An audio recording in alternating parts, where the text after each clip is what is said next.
എല്ലാവർക്കും ഇംഗ്ലീഷ് സംസാരിക്കണമെന്നുണ്ട്. പക്ഷേ ആരും അതിനുവേണ്ടി ശ്രമിക്കുന്നില്ല. എന്തുകൊണ്ടാണ് അങ്ങനെ ശ്രമിക്കാത്തത്? കാരണം എന്താണെന്ന് വെച്ചാൽ, ഇപ്പോൾ പലരുടെ ചിന്താഗതിയും വ്യത്യസ്തമാണ്. ഇപ്പോൾ നമ്മൾ ഇംഗ്ലീഷ് സംസാരിച്ച് തുടങ്ങുമ്പോൾ തന്നെ മറ്റുള്ളവർ എന്ത് വിചാരിക്കും, അല്ലെങ്കിൽ അവർ നമ്മളെപ്പറ്റി മോശമായ രീതിയിൽ പറയുമോ, ഇവളെന്തോ വലിയൊരു സംഭവമാണെന്ന് പറയുമോ, അങ്ങനെ എന്തൊക്കെയുള്ള ചിന്തകളാണ് ആൾക്കാരുടെ മനസ്സിലുള്ളത്. സോ അതുകൊണ്ടാണ് ഇവർക്ക് ഇംഗ്ലീഷ് സംസാരിക്കാൻ കഴിയാത്തത്.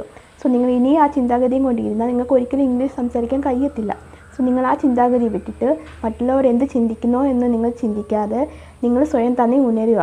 ഇനി ഉറങ്ങാണ്ട് ഉണരുക. ഉണർന്നിട്ട് നിങ്ങൾ തന്നെ ഇംഗ്ലീഷ് സംസാരിച്ച് തുടങ്ങണം. എങ്ങനെയാണെന്ന് വെച്ചാൽ, ഇപ്പോൾ ഒരാളോട് ഈസി വേയിൽ കമ്മ്യൂണിക്കേറ്റ് ചെയ്ത് തന്നെ നിങ്ങൾ സംസാരിച്ച് തുടങ്ങണം. എന്നാൽ മാത്രമായിരിക്കും നിങ്ങൾക്ക് നല്ലതുപോലെ ഇംഗ്ലീഷ് സംസാരിക്കാനായിട്ട് കഴിയത്തുള്ളൂ. സോ അത് നിങ്ങൾ ഉറപ്പായിട്ടും ശ്രമിക്കണം. എന്നാൽ മാത്രമേ നിങ്ങൾക്ക് നല്ല രീതിയിലെങ്കിലും നിങ്ങൾക്ക് സംസാരിക്കാൻ പറ്റത്തുള്ളൂ. സോ ഇനിയും അതിനുവേണ്ടി ശ്രമിക്കാതിരിക്കരുത്. സോ ദയവ് ചെയ്ത് നിങ്ങളെല്ലാവരും ഇന്ന് തന്നെ, ഇനി ഒട്ടും ലേറ്റാക്കണ്ട, ഇന്ന് തന്നെ ഇംഗ്ലീഷ് നല്ല രീതിയിൽ സംസാരിച്ച് തുടങ്ങണം. സോ അതുമാത്രമാണ് ഇപ്പോൾ നിങ്ങൾക്ക് ഒരു ഇത് വരത്തുള്ളൂ. എന്നുവെച്ചാൽ നിങ്ങളിപ്പോൾ തന്നെ ശ്രമിച്ച് ഇപ്പോൾ നമുക്ക് പല തെറ്റുകളും പറ്റും. ഇപ്പോൾ ഒരാൾ തന്നെ ഇപ്പോൾ ഒരു കുഞ്ഞ് ജനിക്കുമ്പോൾ തന്നെ അത് നടക്കത്തില്ല. നടക്കുമ്പോൾ വീഴാറൊക്കെ ഉണ്ട്. പല തവണ വീണ് എണീറ്റൊക്കെയാണ് ഒന്ന് സ്റ്റഡി ആയിട്ട് നടക്കാൻ പറ്റുന്നത്.